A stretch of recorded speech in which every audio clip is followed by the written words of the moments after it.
Hi, Genki Call here with the Court of Foxes. Level 500 Deathless attempt number 1. My Court of Foxes is my horde level is 177, and if you're wondering why it's 177, at level 175 you get the Potion of Shielding, but taking it up 2 more levels gets me a bonus to magic, and that of course is going to be super helpful. I'm using 2 medals of Nisha and a medal of Anu for the 20% mana start, and Court of Foxes is connected to Vulpecea. Vulpecea, I have this at level 15, so, at level 14 you get the second Horde hat. Blooper! Faction Horde stat bonus, so I've got a 50% faction horde stat bonus as well. Your mileage is going to vary with this team because my stats are really high. My stats are really high because I have all of my power levels as high as I can get them. I've got magic bonuses from my renown down in the underworld. And this is a brand new team. I just made this the last time that I was delving on stream.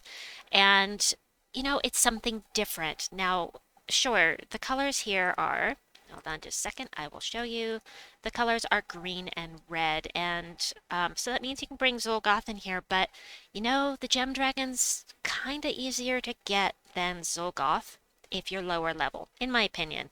500 Dragonite, and you've got a dragon, maybe not Emeraldrin, but anyway, this is just something different. There will be in the description box below, there will be a link to my faction info and teams for Vulpecea, and also at the end of this video.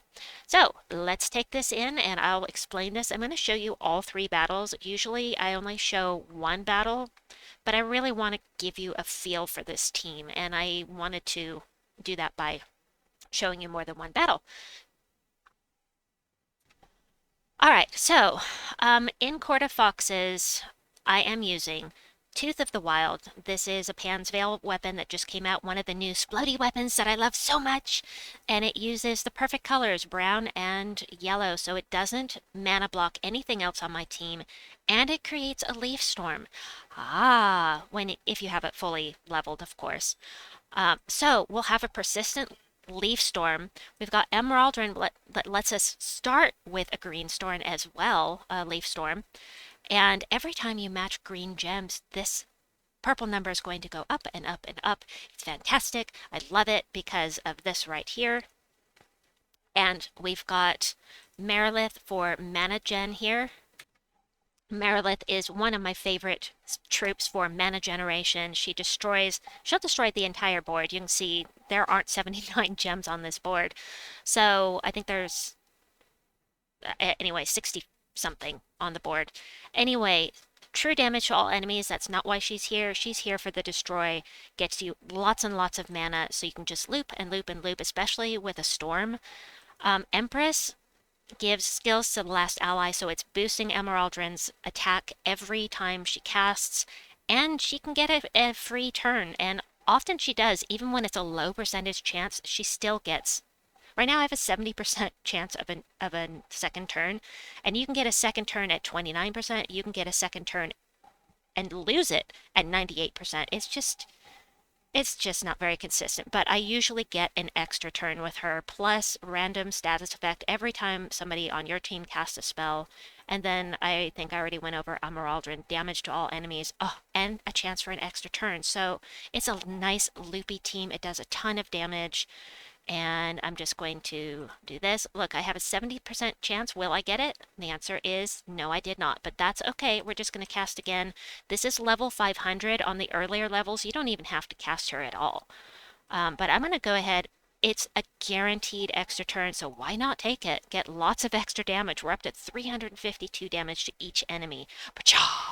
And there's no reason to cast her again because I have plenty of attack here, so just cast a second time and done. Boom.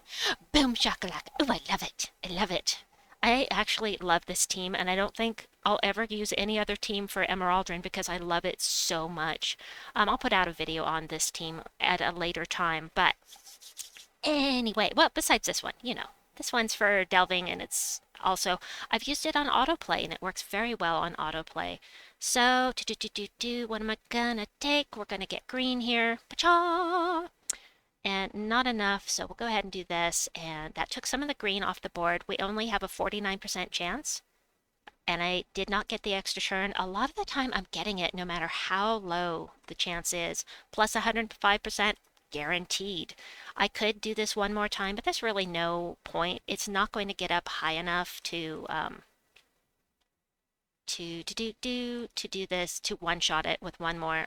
But only 21%. I kind of want to cast just to show you, but I'm going to cast this instead, do some damage, and then we'll just hit him one more time with Emeraldrin. There we go, and once again, we're done. Nice and fast, and I don't have to target individual enemies like I do with other teams. Don't have to worry about getting killed by my own skulls with... we're going to ignore the genie. Genies can be very, very helpful in a delve, but I really don't need the help. Pure faction, I'll look at it, but not for this. This is just Deathless. Bum bum ba da ba da ba ba ba. Let's see. Yeah, you can take the skulls because I am running with Elementalist. Now I did forget to mention that. On the earlier levels, I just use Archer for the chance to insta-kill the enemy. I mean, why not? For the earlier levels, but I do like having the protection of Elementalist on the higher levels. 63%, will I get it? Yes, I did. And I'm just going to go ahead and cast this again, get some more mana, and I have a free cast this time, so look at this. I've hardly done anything. It's already 500 damage to each enemy, so I only have to cast once more with Emeraldrin, and I've got this done. Yes! Done! Ah, spell damage reduction! I forgot about that. Whoops. That's all right. We'll do this one more time. My bad. There we go. If it had been stunned, it would have one-shotted it, but I hadn't gotten the match 4 to get that particular troop stunned. So, level 500. Deathless is complete. Hooray! And, yeah, so I'm just going to go grab my pets now. It should be up to legendary. Yep, now we're up to legendary. My I did Pure Faction 300, and that will get you, when you do level 500 Deathless, you should be able to upgrade your pet to legendary level for doing your Pure Faction. So that is super helpful as well. Anyway, I hope that you enjoyed this video. Please like and subscribe, and we'll see you soon. Bye!